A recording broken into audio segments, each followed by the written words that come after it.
Tiene innumerables participaciones, cientos de participaciones y de artículos indexados, varias tesis dirigido varias tesis doctorales, pero es importante resaltar que es académico de número de la Real Academia Sevillana de Ciencias Veterinarias, también académico correspondiente de las Reales Academias de Ciencias Veterinarias de Andalucía Oriental y de Ciencias, Bellas Artes y Nobles Artes de Córdoba. Por lo que, como veis, una trayectoria importante. Entonces, Librado, si te parece, comenzamos. Buenos días a todos y muchísimas gracias por la presentación y, sobre todo, por la invitación a participar en el Congreso de ANAPORC, que para mí pues, es una gran alegría estar con vosotros y comentar un poco alguna cosa sobre procesos respiratorios. En primer lugar, quisiera destacar el nombre de la conferencia o de la ponencia, ya que hablamos de fisiopatología de los procesos respiratorios. ¿Por qué? Porque va a ser una presentación para recordar cosas básicas. ¿Y por qué vamos a recordar cosas básicas? Porque creo que actualmente se está produciendo una gran tecnificación que nos llena de muchos datos y a veces todos esos datos necesitan una pequeña reflexión sobre lo que era lo primero. Creo que deberíamos recordar algunos aspectos importantes, conceptuales, que nos permitan entender las cosas y además hemos querido, el profesor Pallarés y yo, que nuestras dos ponencias fueran entrelazadas. De hecho, hay cosas que voy a decir yo que vais a ver también en la conferencia del profesor Pallarés y el profesor Pallarés dirá algunas cosas que os recordará lo que yo estoy haciendo. Es la ventaja de que trabajamos juntos en el mismo grupo de investigación. O sea, nos llevamos muy bien los científicos. Bien. Lo primero que tenemos que recordar es que nosotros, cuando hablamos del aparato respiratorio, siempre pensamos en la función de la cavidad nasal. La función de la cavidad nasal, todos sabemos que es muy importante. Tiene diferentes aspectos, como es la de filtrar el aire. De eso se encargan las turbinas nasales, que es lo que van a hacer ese filtro del aire y ese barrido de todas las partículas que van a intentar ingresar. Tenemos, por otro lado, que ese barrido va a estar acompañado de un moco y ese moco es el soporte de la inmunoglobulina, en este caso la IgA, la IgG y la IgE, que son bastante importantes, pero además, en los casos de infecciones víricas, va a ser el soporte del interferón. Y estamos poniendo el interferón en la primera puerta de entrada. También es muy importante, y a veces se nos olvida, de que la función de la mucosa nasal es humidificar el aire. Y esto es importante, ¿por qué? Porque si el aire no está húmedo, en una humedad relativa al 100%, no se va a producir el intercambio gaseoso en el pulmón. Y eso se consigue gracias a la secreción de las glándulas nasales. Y, por último, vamos a tener que la cavidad nasal va a ser la importante de calentar el aire. ¿Qué ocurre con el calentamiento del aire? El calentamiento del aire en el cerdo tiene dos efectos súper importantes. Por un lado, va a permitir que se produzca el intercambio gaseoso. Si nosotros metiéramos aire frío dentro del alveolo, el alveolo se colapsaría y entonces no funcionaría. Pero, por otro lado, tenemos que recordar que estamos hablando de cerdo. Y en el cerdo tenemos que pensar en la termorregulación, como ahora veremos. ¿Y por qué pensamos en la termorregulación? Porque hay dichos que no siempre son ciertos. Todo el mundo pues dice, sudas como un cerdo. Claro, pero nadie puede sudar como un cerdo. ¿Por qué? Porque los cerdos no sudan. Entonces, cuando a alguien queramos insultarlo, queramos decirle que suda como un cerdo, realmente le estamos diciendo que es una persona muy limpia, porque no ha sudado. Bien, claro, si no suda, ¿cómo se produce la termorregulación? Pues la termorregulación no la va a producir a través de la piel, a través de las glándulas sudoríparas como el resto de los mamíferos, sino que la va a hacer a través del aparato respiratorio. Hemos dicho, cavidad nasal, calentamiento del aire, perdemos temperatura al calentar ese aire por inducción. Eso es lo que hace que existan imágenes tan bonitas como esta de la parte norte de Córdoba, donde pues, los cerdos disfrutan como marrano en una charca. ¿Y por qué disfrutan como marrano en una charca? Porque son los primeros animales que decidieron que para no pasar calor lo mejor que hay es meterse en el agua. La utilización de piscina se le debe al cerdo. Curioso. ¿Y qué pasa cuando tienen calor? Pues cuando un cerdo tiene calor, hace lo que todos hacemos. Dejamos de comer. Primer punto. Tengo calor, dejo de comer. Tengo calor, dejo de hacer reproducción. Claro, dejo de ser productivo. Aparte de eso, cuando hay calor se favorece la mortalidad en lechones perinatales y además se va a acelerar la producción de determinados gases como el anhídrido carbónico, el nitrato o el amoníaco, lo cual empeora la calidad del resto de animales que están en la nave. Todo esto es lo que ha hecho que durante mucho tiempo nosotros nos focalicemos en la rinitis atrófica. Siempre que hemos pensado en rinitis atrófica, sabíamos que era un verdadero problema para la producción porque acabamos de eliminar esas fases de protección y esa fase de termorregulación. Y todo el mundo decía, si yo tengo rinitis atrófica, tengo más incidencia de neumonía. ¿Vale? Perfecto. Pero se nos olvidan cosas. ¿Qué se nos olvida? La cavidad nasal es muy corta. Todo ese aparato mucociliar, que es responsable de todo lo que hemos estado hablando, no solo está en la cavidad nasal, sino que está a través de toda la vía respiratoria, incluido hasta los bronquiolos. Todo esto está tapizado por el mismo tipo de células con las mismas funciones, tanto el barrido de partículas hacia cavidad nasal para que salga, como la secreción y el calentamiento del aire. Con lo cual, cualquier lesión que se produzca no solamente en la cavidad nasal, sino en todo lo que va a ser el árbol respiratorio, va a tener las mismas consecuencias. Esa es la razón por la cual, cuando se está valorando pulmones, estamos valorando lesión pulmonar con falta de índice de conversión por problemas de ganancia media diaria. ¿Por qué? Porque estamos hablando de animales que no están en confort porque no van a producir bien debido a que tienen una termorregulación elevada. Bien. Después de esa defensa de lo que sería el epitelio respiratorio, pues en este esquema nos encontraríamos la parte que correspondería al alveolo. El aparato respiratorio del cerdo va a tener diferentes células defensivas, algunas relativamente recientes, y va a estar constituido por lo que todos conocemos que sería el alveolo, donde tenemos el macrófago alveolar, que es el más famoso de todos. Hay una serie de células muy diferenciadas, que son los neumocitos tipo 1, y unas células bastante indiferenciadas, que son las que producen la sustancia surfactante, que son los neumocitos tipo 2. Pero justo detrás, lo que hay es una barrera muy pequeña, la barrera aire-sangre, donde tenemos la sangre circulando. Y en esa sangre circulando pues nos vamos a encontrar una célula defensiva específica de cerdo y rumiantes, que es el macrófago intravascular, que tiene una gran función.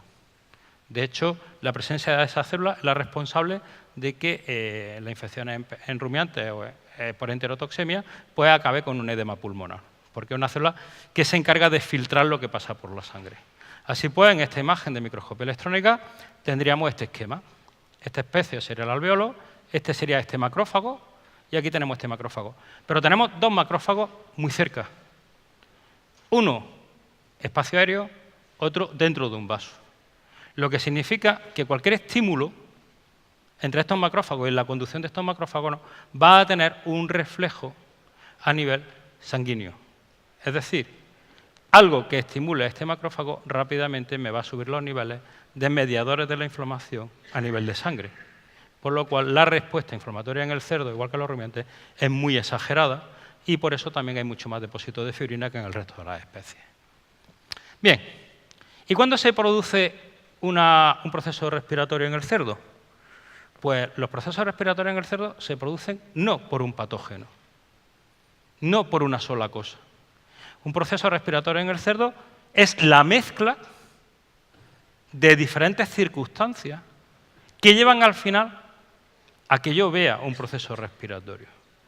Y el mejor ejemplo lo tenemos en la pasterelosis en los rumiantes, lo que era la mangemia hemolítica.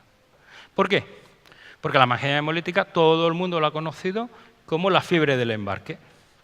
¿Por qué se conocía como la fiebre del embarque?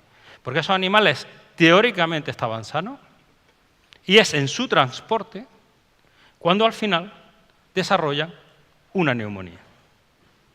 ¿Qué es lo que ha pasado en ese transporte? Pues en ese transporte es que se han cambiado las condiciones iniciales del proceso.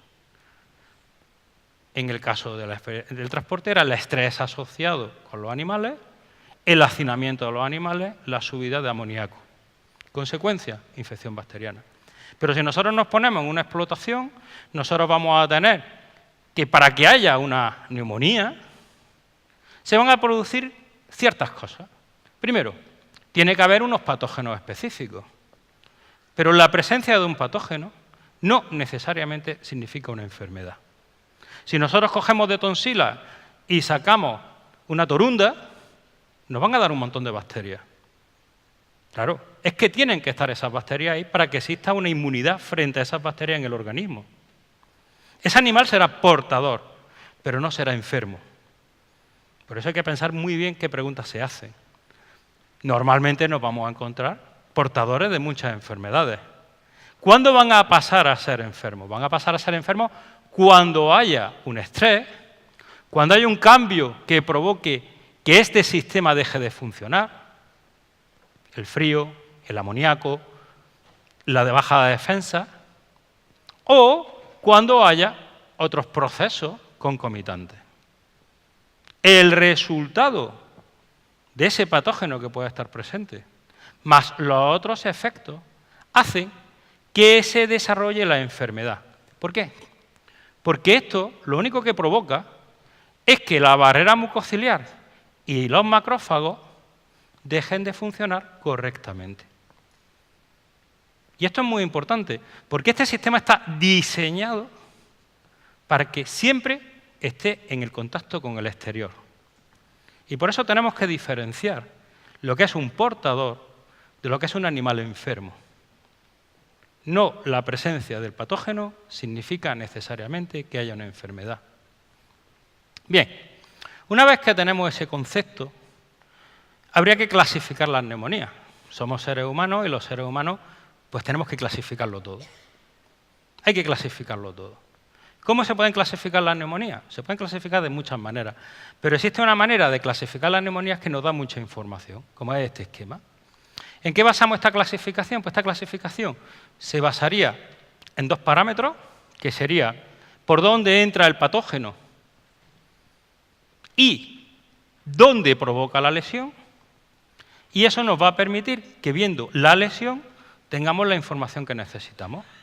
Por dónde ha podido entrar el agente, qué tipo de agente se está produciendo. El primer gran bloque de las neumonías son las neumonías que principalmente están producidas por bacterias. Son las denominadas bronconeumonías. Son neumonías que siempre entran por vía aerógena. Y como siempre entran por vía aerógena y que son bacterias, tienen una característica, y es que siempre se localizan en el mismo sitio. ¿Por qué? Porque cuando el patógeno entra en el cerdo, resulta que se encuentra con unos bronquios que su bifurcación es muy corta y muy brusca. Y por gravedad, ¿el patógeno dónde va a parar? Al lóbulo apical y medial. Con lo cual, la bacteria siempre va a localizarse en esta zona del lóbulo apical y medial. Perfecto. Estas bronconeumonías, que son bacterianas, como siempre, tienen una excepción. ¿Y para qué sirven las excepciones? Para recordar las cosas. Actinobacillus pneumoniae. ¿Por qué? Porque es una bacteria, porque entra por vía aerógena, pero de vez en cuando, como va a explicar después el profesor Pallares, pues en vez de localizarse en el lóbulo apical y medial, para que no nos olvidemos de ella, pues se va a localizar en el borde dorsal del lóbulo caudal. Es una característica que nosotros tenemos que utilizar para diferenciarlo. Después tenemos aquellas neumonías que pueden entrar por vía aerógena o por vía hematógena. ¿Qué diferencia van a tener estas neumonías? Que van a ser tóxicos, van a ser virus, van a ser incluso parásitos, que van a provocar la lesión por todo el pulmón, como ahora veremos. Llega por sangre, luego se distribuye por todos lados. En el otro lado tenemos las granulomatosas, que son problemas que empiezan con una lesión crónica per se, y después la veremos. Y lo último que tenemos son un grupo de neumonías bacterianas que siempre llegan por sangre, que son las embólicas. Con lo cual nosotros tendríamos claramente diferenciadas que las bacterias pueden ser por sangre, o sea, por aire o por sangre, y como los virus pueden entrar también por aire y sangre, y tenemos aquí una forma especial que estaría a media entre una bronconeumonía y una neumonía intersticial, que es la que va a provocar el virus de la influenza o que va a provocar micoplasma, que son las que se llaman broncointersticiales. Vamos a ver un pequeño detalle de cada una de estas neumonías. La bronconeumonía, hemos dicho que son aquellas que entran por vía erógena, que se localizaban siempre en ese lóbulo apical y medial, excepto actinobacillus pneumoniae, que iría aquí al borde dorsal del lóbulo caudal.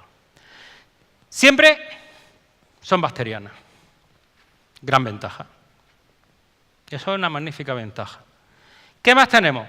Siempre van a presentar un gran aumento de tamaño.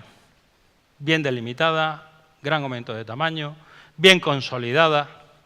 Y son la única neumonía que pueden estar acompañadas de fibrina. Si yo en un proceso respiratorio veo fibrina, a la fuerza me está diciendo que la gente entró por vía erógena y que además es una bacteria. Bien, ¿qué pasa aquí? Pues sobre nuestro esquema tendríamos que me llega la bacteria por vía erógena y esa bacteria que llega por vía erógena estimula al macrófago. ¿Y qué es lo que hace el macrófago? Traer neutrófilos. El macrófago lo que hace es defenderse trayendo neutrófilos. Y todo el alveolo se llena de neutrófilos. ¿Qué hacen los neutrófilos? Atraen la fibrina. Y entonces tenemos que todo el espacio de intercambio gaseoso se me va a llenar de neutrófilos y de fibrina. Claro, si todo se llena de neutrófilos y fibrina, el tamaño de ese alveolo va a incrementarse mucho.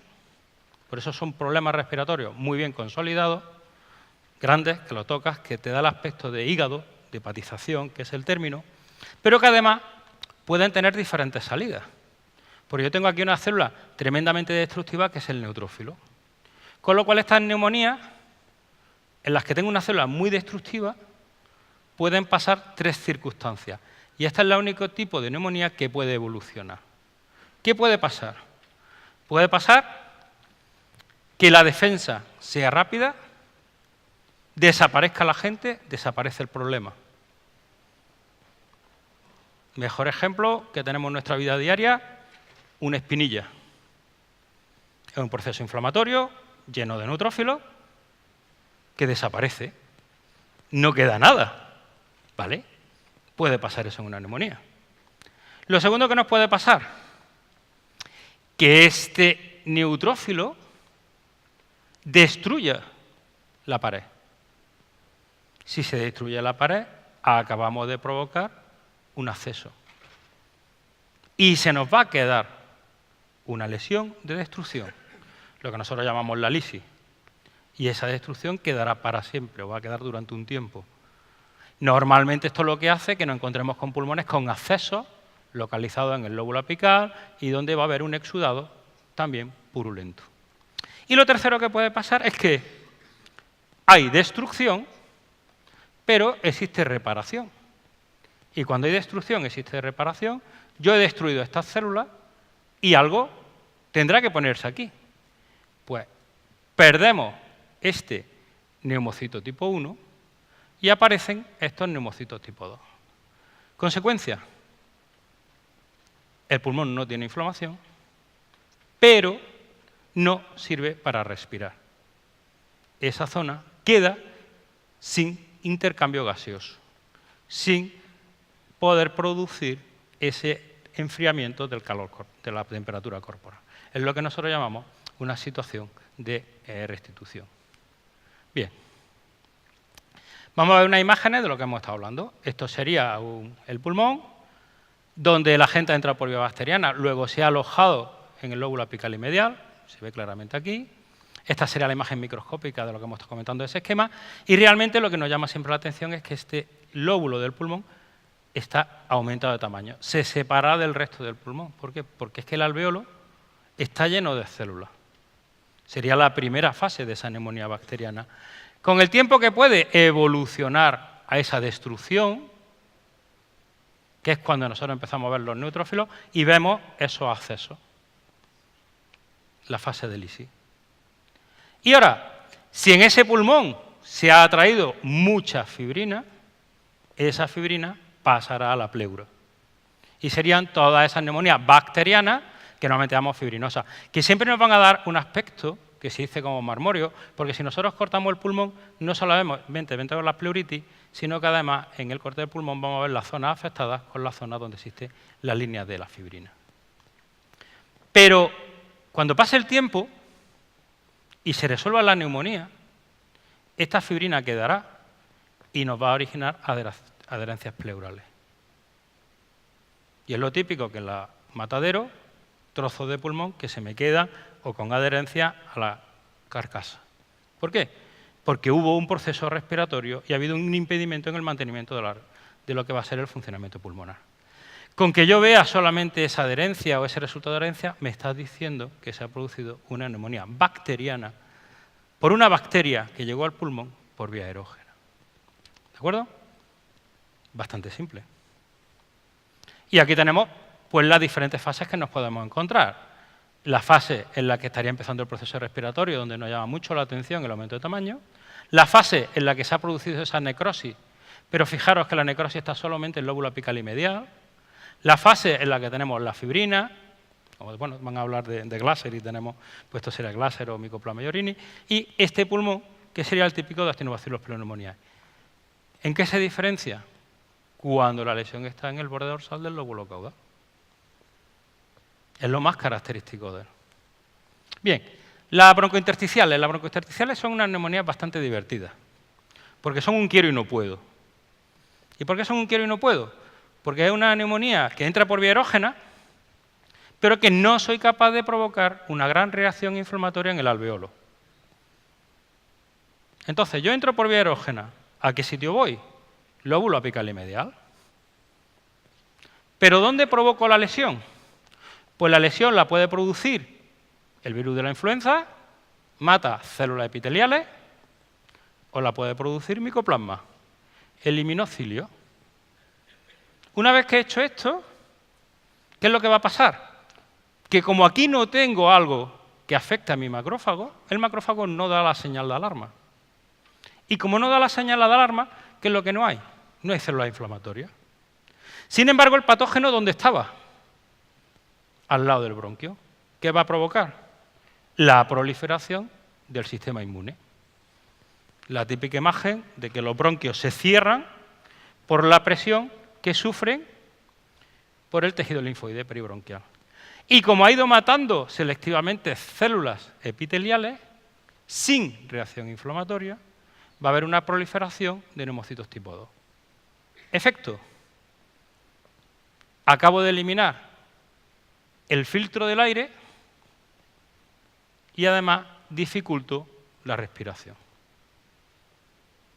¿Qué reacción tengo? Muy poca. ¿Y por qué tengo muy poca? Porque realmente lo que estoy haciendo es que en ese lóbulo apical y medial el aspecto sea más denso, porque hay menos intercambio gaseoso, pero no hay reacción inflamatoria, no hay aumento de tamaño, lo que sí está provocando una predisposición a otros procesos respiratorios. ¿Por qué? Porque he eliminado el aparato mucociliar. Típica lesión de micoplasma e influenza. Las neumonías intersticiales. Las neumonías intersticiales van a ser neumonías que afecten a todo el pulmón, independientemente que la entrada sea vía aerógena o vía hematógena. Independientemente. ¿Qué va a ocurrir aquí? Que aunque entre por vía aerógena o hematógena, el daño se va a producir en el septo. Van a morir neumocitos tipo 1, pero se va a producir una alteración en el septo como una barrera de defensa. Y esa barrera de defensa hace que se engruese el septo y que además, como han ido muriendo neumocitos tipo 1, proliferen los neumocitos tipo 2. ¿Qué es lo que ha ocurrido? El macrófago alveolar no ha recibido la señal, no atrae neutrófilos, pero el intravascular sí recibió la señal y ha ido provocando la defensa. ¿Dónde? En su zona de acción. por debajo del neumocito tipo 1, por debajo de la célula endotelial. Efecto, sigue entrando el aire, se sigue filtrando el aire, no hay intercambio gaseoso. ¿Y eso cómo se ve macroscópicamente? Pues se ve como un pulmón que no colapsa. Un pulmón que yo abro la cavidad torácica y está ocupando toda la cavidad torácica, que tiene un aspecto gomoso. Inclusive, cuando se saca se pueden ver las impresiones costales, que pesa más, pero que no tiene una reacción inflamatoria que me llame la atención, no tiene un cambio de color. ¿Qué la puede producir? Pues normalmente está asociada a infecciones por virus. Tenemos a PIRS o tenemos a circovirus, pero no podemos olvidar a los Ascaris. Y no podemos olvidar a los Ascaris, ¿por qué? Porque si nosotros nos acordamos del ciclo de los Ascaris, teníamos que estas larvas tenían que salir de los capilares hacia el alveolo para que después fueran deglutidas y el adulto se localizara en el intestino. ¿Qué es lo que hace entonces? Pues que nosotros nos vamos a encontrar un pulmón que no colapsa, que nos recuerda a los pulmones, por ejemplo, de PIRS o de circovirus, pero que si la infección es bastante alta, está llena de ese punteado de color rojo, que no es otra cosa que el resultado de la destrucción del capilar para que saliera el Ascaris hacia el alveolo.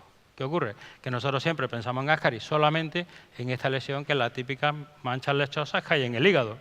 Pero ojo, que las manchas lechosas en el hígado se acompañan de una neumonía intersticial y ese animal está también perdiendo peso porque está sufriendo un incremento del calor corporal.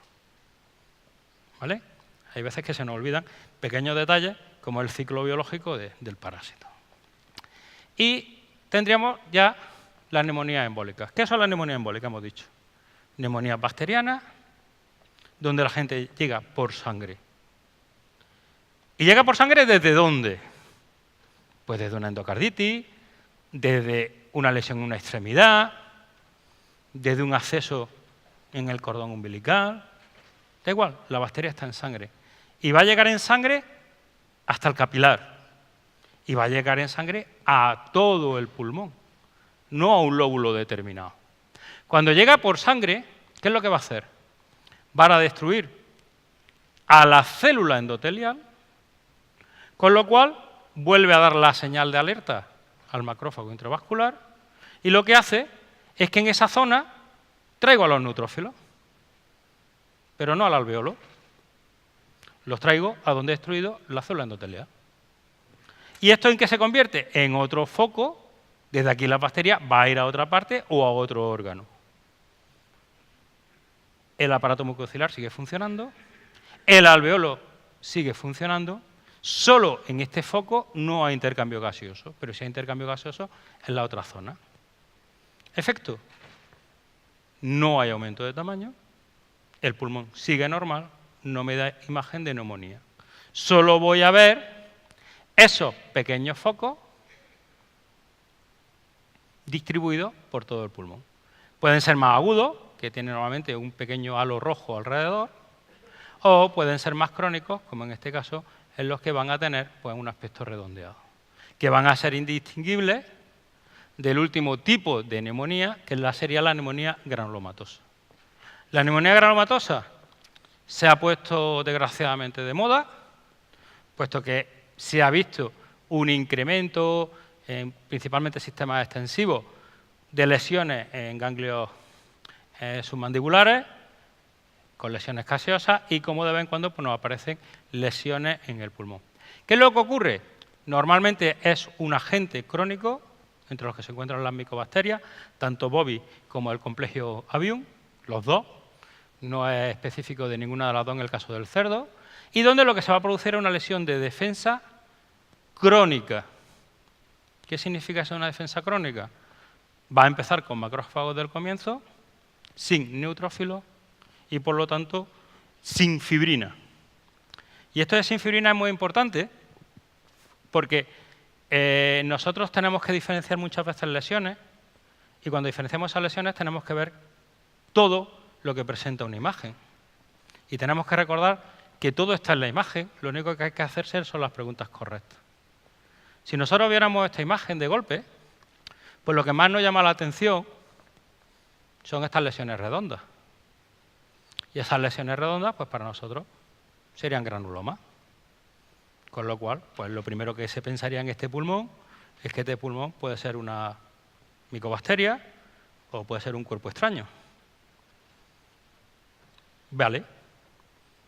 Nos va a dar negativo a micobacteria y no hay cuerpo extraño. Porque hay más información de la que nosotros pensamos al principio. Si nos fijamos, no se ve el lóbulo apical y medial. Y si nos fijamos, parte del pulmón se quedó en la pared costal. ¿Eso qué significa? Que hubo fibrina. Y si hubo fibrina, tenemos que recordar que solo hay fibrina cuando la neumonía es bacteriana y entró por vía aerógena. Luego lo que estamos viendo aquí es una neumonía bacteriana que entró por vía aerógena, pero como todo en la vida ha evolucionado. ¿Y a qué ha evolucionado? A que esa gente ha pasado a sangre y se ha producido una neumonía embólica. ¿Qué significa esto? Que las neumonías son procesos vivos y que cuando esa neumonía afectaba al aparato mucociliar va a permitir que entren bacterias, que cuando esa neumonía afecta a los macrófagos va a significar que otros van a aprovecharse de esas circunstancias haciendo lo que se llama la interacción y la aparición del complejo respiratorio.